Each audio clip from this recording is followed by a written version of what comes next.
اور اللہ کی قسم آج تک بڑے بڑے علم کے دعوے دار حسین کی اس علت کو سمجھ ہی نہیں سکے کہ احرام توڑے کیوں تھے. کوئی چیز پکڑ کے نہیں توڑی جاتی. یعنی آپ طواف کر رہے ہیں نا, طواف کرتے کرتے پاؤں پیچھے رکھ لیں, احرام ٹوٹ گیا. بس یہی کرنا تھا, آگے بڑھتا ہوا قدم پیچھے رکھا حسین نے.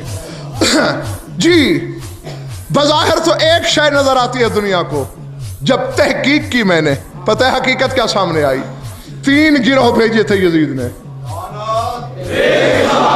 ایک کے ذمہ تھا تم تلواریں نکال کے حسین سے کہنا حج نہیں پڑھنا, کیونکہ حسین کے ساتھ عباس ہوگا, ہاشمی جوان ہوں گے, حسین حج پڑھے گا.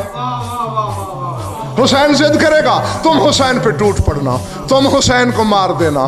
دوسرے گروہ کو ان کے بعد علیحدگی میں سمجھا, تم جلدی سے حملہ کر کے ان مارنے والوں کو مار دینا تاکہ پتہ ہی نہ چل سکے کہ حسین کے قاتل کون تھے.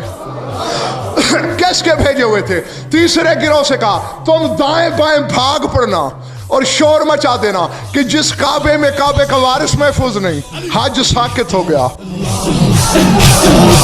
حج ساکت.